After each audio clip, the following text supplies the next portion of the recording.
Since the beginning of time, man has been devising weapons of destruction. Each new weapon appeared to be the end of the foot soldier.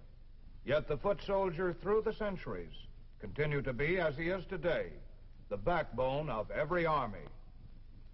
What about the latest of man's weapons of destruction?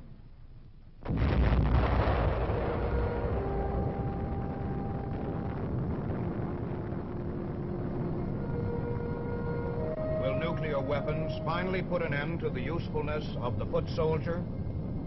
We believe the answer is no. Because with each new weapon, man has devised new defense against the weapon and has learned to fight and survive. Let us look at some of the weapons of the past that have challenged the fighting man. There was the slingshot, employed by David against Goliath, and used as a weapon in the armies of Alexander the Great, who also developed the forerunner of modern artillery, the catapult and the ballista, weapons of intense destruction in their time. The major weapons of antiquity were the great spears of the Greek phalanx, the short sword and shield of the Roman legions, and the broadsword of the armored knights. The adoption of the armor-piercing crossbow about 1100 AD was supposed to have made war so horrible that no man would dare to use it, and war would become obsolete. Shortly afterward, the longbow developed by the British could shoot 20 aimed shots every minute at ranges up to 200 yards. The invention of gunpowder ushered in a new era in destructive weapons, which were cast for centuries in a variety of forms and styles. By the 19th century, rapid-fire weapons such as the Gatling gun entered the battlefield. World War I saw the development of automatic small weapons like the machine gun, and the giant artillery piece, the tank, and the airplane. In World War II, these weapons became even more potent threats to the foot soldier.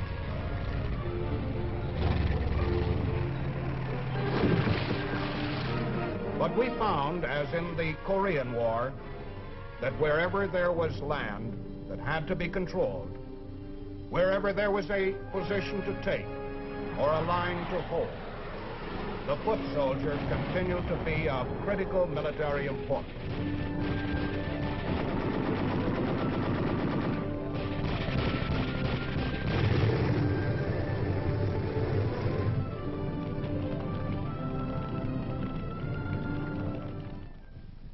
The battleground of the future may well be a nuclear battleground.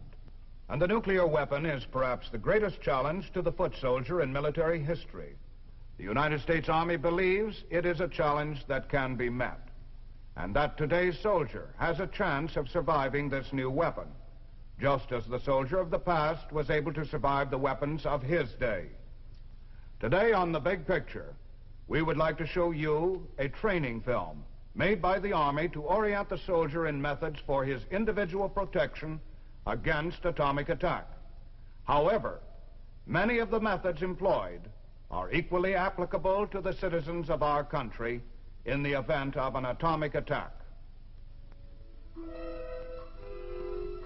This is Hiroshima. We've learned a lot about the atomic bomb since this one was dropped. We don't have all the answers, but some lessons are very clear. The atomic weapon, though far more powerful than any killer previously devised, is not final and inescapable. Much can be done to minimize the effects. When the enemy uses this weapon, you who are the troops on the ground must be ready. You can and must continue to do your job.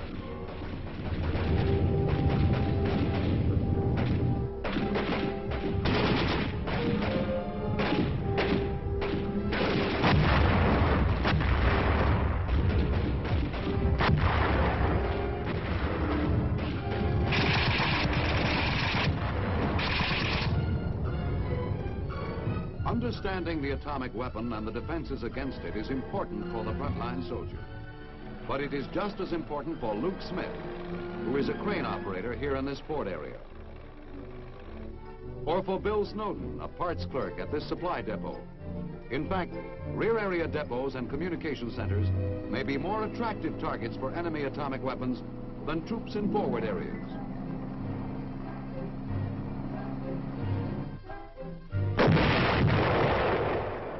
Atomic weapons resemble ordinary high explosive weapons in that both explosions are due to the rapid release of large amounts of energy in a small space.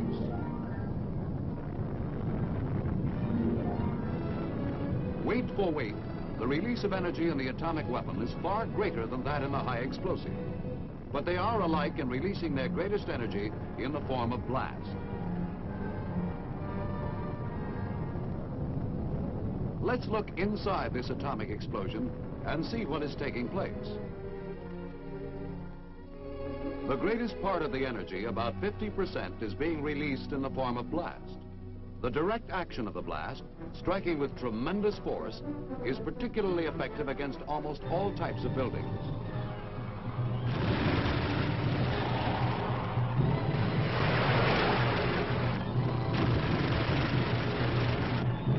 Damage to military equipment like trucks and weapons comes mostly from being dragged or rolled over the ground.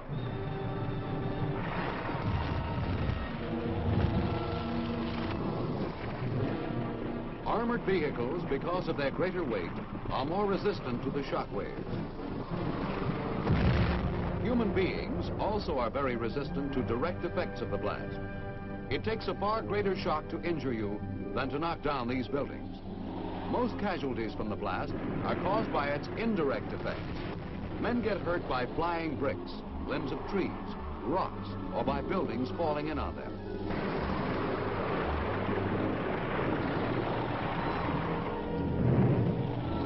Of course, if you are standing in the open, you can be picked up and hurled through the air until you come to a sudden casualty-producing stop.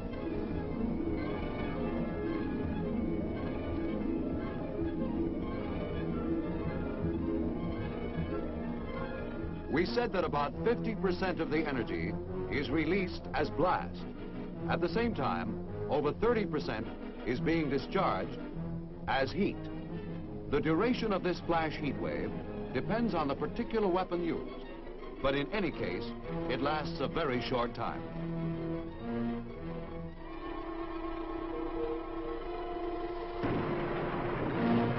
Traveling at the speed of light, it has line-of-sight characteristics. That is, if you are directly shielded from the rays, they cannot burn you. Anything that casts a shadow will offer some protection. Smoke and fog also cut down heat. Of course, if you are in the open, in clear weather, you may be a casualty from heat radiation. Flash burns are common after an atomic burst. But remember, the heat radiation from an atomic explosion is no different from any other heat. The burns are the same as any other burns. Simultaneously with the blast and heat, the explosion releases a small amount of its energy, only about 15%, as nuclear radiation. Except for the size of the explosion, this is the only difference between the atomic weapon and the ordinary high explosive.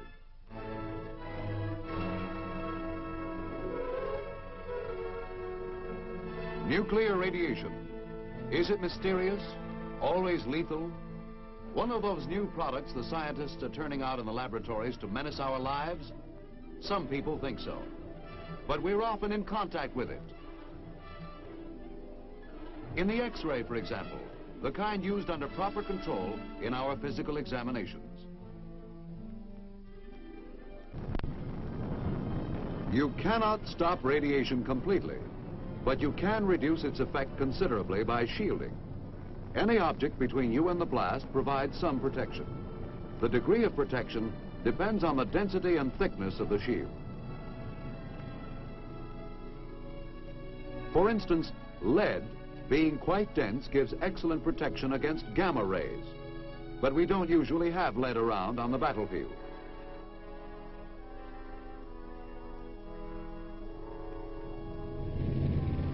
Steel, however, is a very good substitute. 1 1/2 inches of steel reduces gamma radiation by 1/2.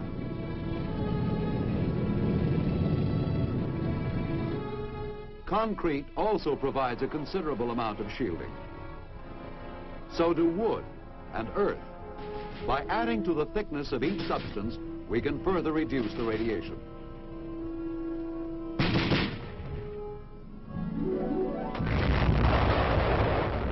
In an airburst, the radioactive fireball is carried upward and out of effective range very rapidly. The result is that nuclear radiation coming directly from the explosion, that is, initial radiation, is dangerous only for seconds, or at the most, minutes. However, some airbursts may also produce a lingering radiation in a small area immediately beneath the explosion.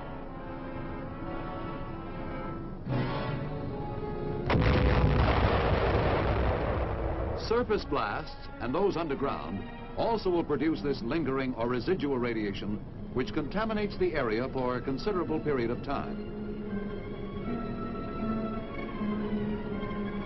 This occurs because explosions at ground level or below it suck up great amounts of dirt and rock into the mushroom cloud where radioactive particles adhere to them. Much of the material falls back to Earth in the general vicinity of the blast, leaving the area highly contaminated. But many fine particles of the dust will drift away with the wind, and as fallout, eventually contaminate a much wider area.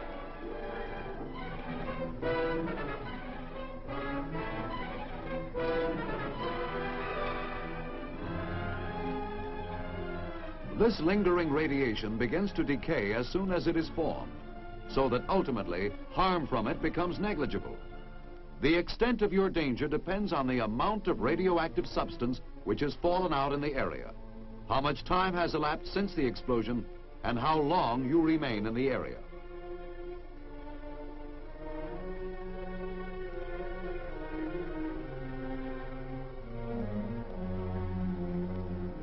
We've seen the principal effects of the atomic explosion: blast, heat, and nuclear radiation. Keeping in mind that your first priority, as always, is to perform your assigned task, now let's see what protective measures you can take against an atomic attack.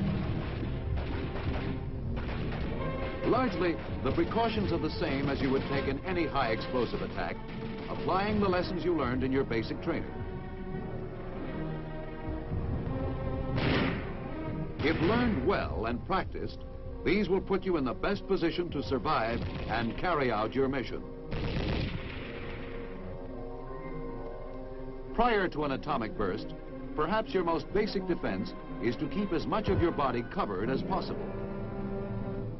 Clothing should be worn loose, with sleeves rolled down. Loose clothing has airspace that gives good insulation from heat. Although it cannot shield you from initial radiation, it will protect you from heat. These men have no protection against heat. They're inviting severe burns.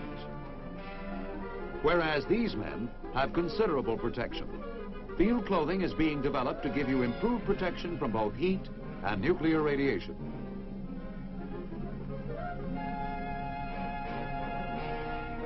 Protective salves are being developed to cover exposed skin. By all means, dig in. Whenever the situation will allow, dig yourself a foxhole, and as time permits, improve it. For best protection, cover it with good substantial timber and earth. Keep the silhouette low for camouflage purposes. You recall that earth provides good shielding from nuclear radiation. The thicker the earth shield, the better. For atomic defense, you need a deeper hole than usual. Have a minimum of 3 feet between ground level and the top of your body in crouching position. The sides may crumble, but this foxhole will give you very good protection against flying missiles, heat, and radiation.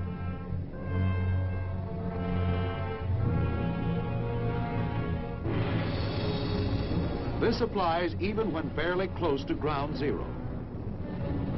Of course, your best defense against an atomic attack will always lie in seeing that this enemy does not find you.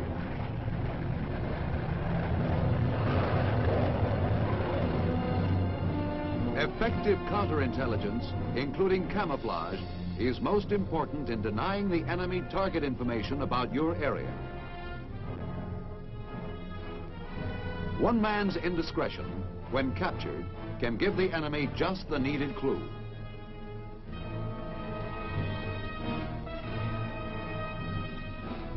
Improper concealment of your positions can show up quite clearly on enemy aerial photos.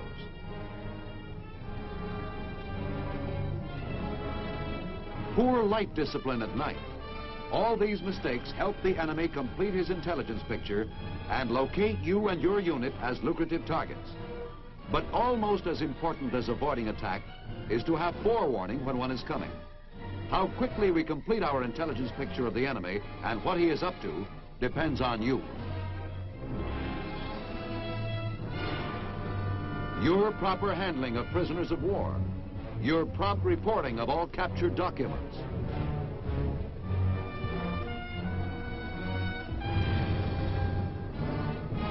report any activities by the enemy, his use of protective clothing and other special equipment, his voluntary withdrawal along any portion of the battle line. Such may indicate your own front as an atomic target.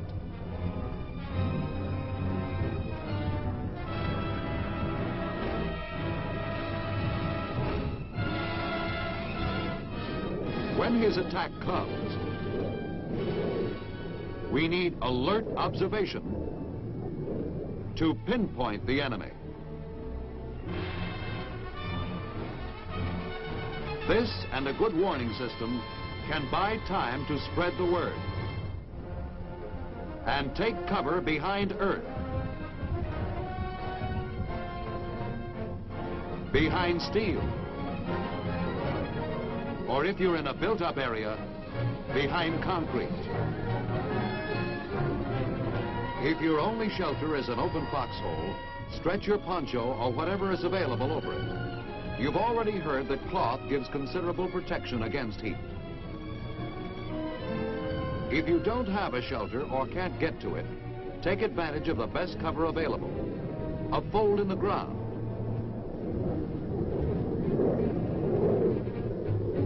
or a ditch.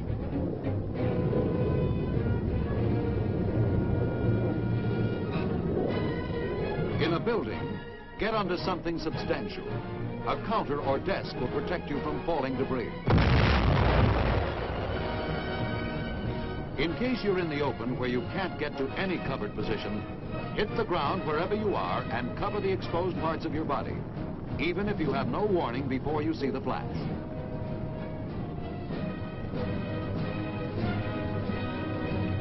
True, heat travels at the speed of light.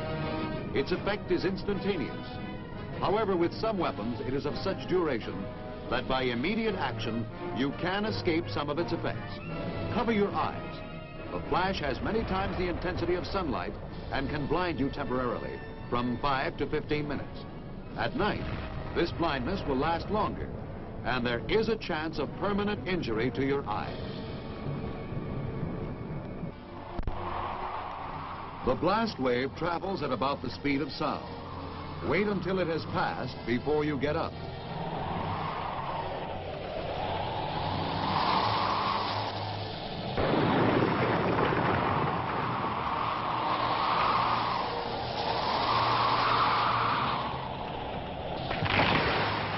You'll have no difficulty determining when it has gone.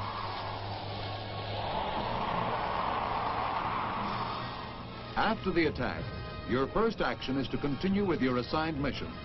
However, do not leave your position until told to do so. Without knowing it, you may move into a highly contaminated area. Of course, check your weapon for proper functioning. Check your communications. You must establish immediate contact with your leader. If he is a casualty, you may have to assume command. Following closely on his atomic attack, the enemy will probably launch a ground attack.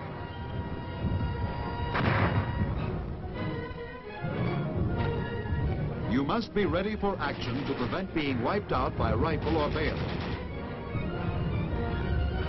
In parts of the area, a great deal of dust and smoke will be lingering from the explosion. Where breathing is difficult, a handkerchief tied over your face will be helpful. Or a dust respirator. A protective mask might also be used.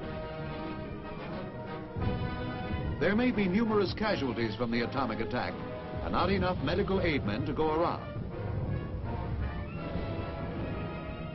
Your standard first aid procedures promptly applied may save many lives.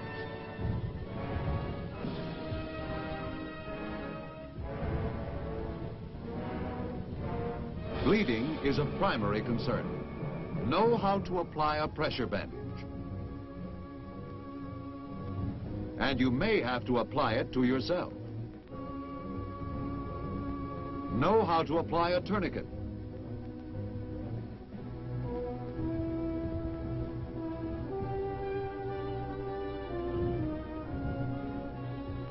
For splinting, use field expedients, a rifle stock or a stick.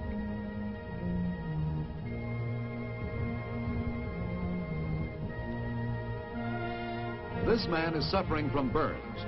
Give him salt tablets and plenty of water. Basic procedure for shock is to keep the man comfortable. Loosen his belt and shoelaces. If he's cold, cover him. You may also be designated to remove the wounded from the field. The one-man carry can be used effectively.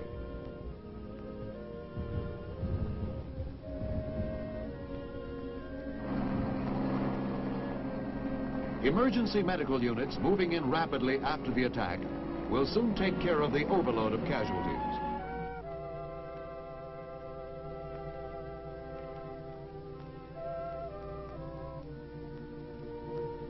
Following surface or underground bursts, the area will be contaminated for some time. Contamination may also occur in a small area immediately beneath an air burst. Unit monitors will locate the contaminated areas and mark them.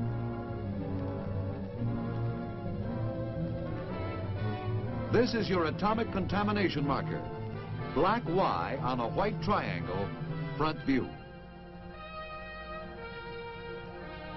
Rear view. You will be told when you can enter safely into such an area and for how long. Have faith in your leaders. They will ensure that you do not get more radiation than is absolutely necessary. When you are required to remain in a contaminated area, you can reduce exposure to lingering radiation by scraping paths between positions. Scrape down the sides of your foxhole.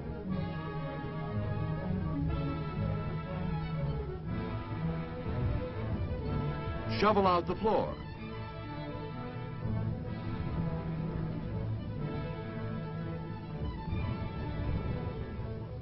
Your weapons and equipment may also be contaminated by radioactive fallout.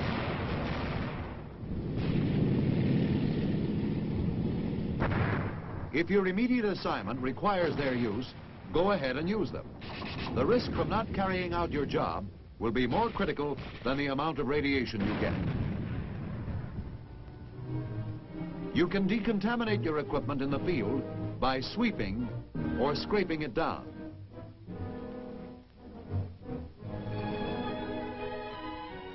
There is no danger that your canned food will be radioactive.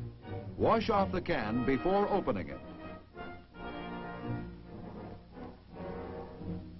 Soap and water, the best way to decontaminate yourself and your equipment. Be particularly careful to remove the dust from those parts of the body covered by hair and from under fingernails. Where necessary, decontamination units will be set up. Here you will be provided showers. You will be issued clean clothing. And you return to fight, not even a casualty. Miraculous? No. You survived because you understood the weapon, its effective blast, heat, and nuclear radiation. You knew and applied properly your protective measures, individual field fortifications, counterintelligence including concealment, camouflage to deny the enemy target information. You helped get information of the impending attack.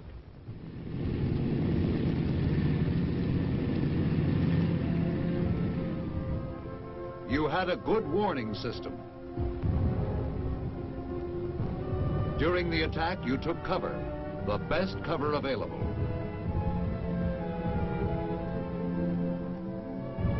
Even when caught in the open.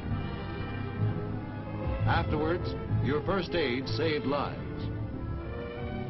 Using your CBR training, you avoided undue exposure to lingering radiation. You quickly decontaminated your equipment and yourself.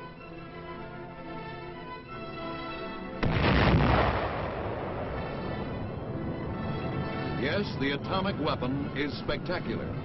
It is potent, but it is not final or inescapable. It is another form of attack. As long as wars must be fought, soldiers are going to keep on fighting and living. Living and fighting, just as they always have. And as always, the odds will favor the man who knows. Today, the Army is training its soldiers against possible nuclear warfare. As you have seen, part of this training is to familiarize as many soldiers as possible with actual atomic detonations, showing them the damage such weapons can inflict, and teaching them the most effective methods of defense against atomic attack. There is no minimizing the potency of the nuclear weapon, but today's soldier, well informed as to the nature of that weapon and well trained in test explosions over the last few years, has a better chance of survival on the atomic battlefield. Now, this is Sergeant Stuart Queen, your host for The Big Picture. The Big Picture is an official television report for the armed forces and the American people. Produced by the Army Pictorial Center. Presented by the United States Army in cooperation with this station.